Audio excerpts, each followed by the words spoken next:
ஸ்ரீ அங்காளி சக்தி பீடத்திற்கு உங்கள் அனைவரையும் நான் வரவேற்கிறேன். நம்ம அந்த பதிவில் எதை பற்றி பார்க்க போகிறோம்னா, நம்மளுடைய எதிரியை ஒரு மணி நேரத்தில் பைத்தியமாக்கி நிர்மூலமாக்குவது, அவர் நிரந்தரமாக நிர்மூலமாக்குவது எப்படின்னு பார்க்க போகிறோம். இந்த முறையை தயவுசெய்து அப்பாவி மேலே யாரும் பிரயோகம் பண்ணாதீங்க.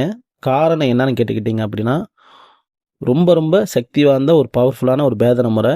இது நீங்கள் பண்ணிட்டீங்க அப்படின்னா, ஒரு முறை பண்ணிட்டாவே நல்லா தெரிஞ்சுங்க அவருக்கு என்ன நடக்கும் அப்படின்னா, அவர் என்ன பேசுகிறோம், நம்ம என்ன பண்ணுறோம், எங்கே இருக்கிறோங்கிற விஷயம் அவருக்கு பிடிபடாது.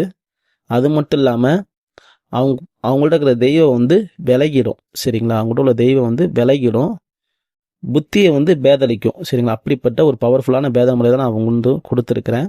இது அதர்வனத்தில் வரக்கூடிய ஒரு கருமுறை. அதனால் இன்னமும் சொல்கிறேன், அப்பாவி மேலே பயன்படுத்த வேண்டாம்.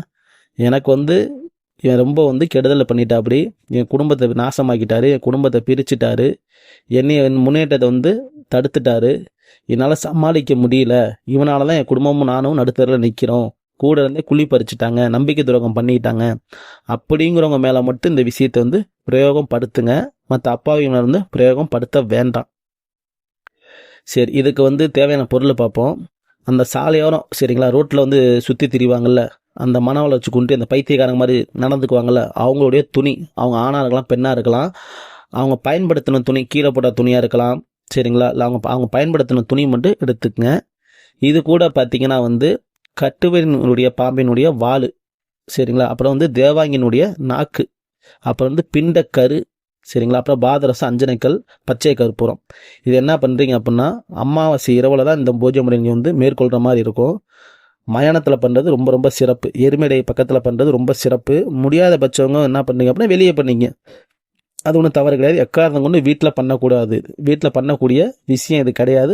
பண்ணினீங்க அப்படின்னா உங்கள் வீட்டில் உள்ள தெய்வங்களெல்லாம் விலகி ஓடிடும். சரிங்களா? திரும்பியும் உங்கள் வீட்டுக்கு வராது. அதனால தான் சொல்கிறேன், முடிஞ்ச அளவுக்கு மயானத்தில் பண்ணி பழகுங்க, இல்லை வெளியே பண்ணி பழகுங்க. இதை பண்ணுறப்ப கண்டிப்பாக உடற்கட்டு நீங்கள் என்ன பண்ணுவோம் அப்படின்னா போட்டுக்கணும். சரிங்களா? உடற்கட்டு நீங்கள் போட்டுக்கணும். இப்போ என்ன பண்ணுறீங்க அப்படின்னா,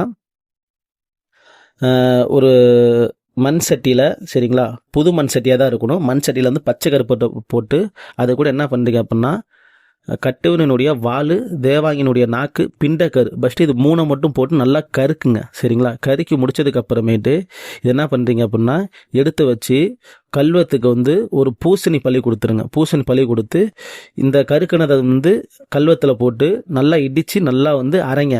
அரைக்கும்போது இது கூட என்ன பண்ணுறீங்க அப்படின்னா, பாதரசம், அஞ்சனைக்கல், சரிங்களா, இதை சேர்த்து நல்லா மை பக்குவத்துக்கு அரைங்க. அரைக்கும்போது நல்லா தெரிஞ்சுக்குங்க, எக்காரணத்தை கொண்டு இதுக்கு கூட வாசனை திரவியங்கள் சேர்க்கக்கூடாது. சரிங்களா? சேர்க்காம தான் அரைக்கணும். அரைச்சி முடித்த உடனே நீங்கள் என்ன பண்ணுறீங்க அப்படின்னா, ஒரு வாழை இலையில் மயான சாம்பலை பரப்பிடுங்க. அதுக்கு மேலே செவ்வரளி பூவை பரப்பிடுங்க. அதுக்கு மேலே தான் இந்த மை முறையை வச்சு, சரிங்களா, நான் கொடுக்குற மந்திரத்தை வெறும் 5008 உரு மட்டும் நீங்கள் என்ன பண்ணுறீங்க அப்படின்னா, மையை பார்த்த மாதிரியே பொறுமையாக உரு கொடுங்க. நல்லா சொல்லிட்டேன், உடற்கட்டு அவசியம். அது மட்டும் இல்லாமல் இந்த மையை அரைக்கும் போது வெறும் கையில் அரைக்கக்கூடாது, கையில் ஏதாச்சும் உர போட்டு தான் நீங்கள் மையை அரைக்கணும். சரிங்களா? இப்போ என்ன பண்ணுறீங்க அப்படின்னா, உரு கொடுத்ததுக்கு அப்புறமேட்டு கரும் சேவல் ஒன்று பலி கொடுங்க. பலி கொடுத்ததுக்கு அப்புறமேட்டு இந்த மையை நீங்கள் எடுத்து வீட்டுக்கெலாம் வரக்கூடாது, வீட்டுக்குள்ளே வைக்காதீங்க. சரிங்களா? வீட்டுக்குள்ளே வைக்க வெளியே வச்சுக்கோங்க. இது யாரு மேலே நீங்கள் உங்களுக்கு எதிரியோ நீங்கள் என்ன பண்ணுங்க அப்படின்னா, அவரு மேலே, சரிங்களா, கழுத்தில், தலையில், கை, கால், எங்கே வேணாலும் லைட்டாக தடவி விட்டுருங்க. இது தடவி விட்ட உடனே அவருக்கு என்ன விஷயம் அவருக்கு ஏற்படும் அப்படின்னா, ஃபஸ்ட்டு அவங்கள்ட்ட உள்ள தெய்வம் எல்லாம் விலகிடும். எந்தெந்த தெய்வம்லாம் அவங்க கூட நிற்கிதோ, சரிங்களா, எப்பேற்பட்ட தெய்வமாக இருந்தாலும் ஃபஸ்ட்டு விலகிடும்.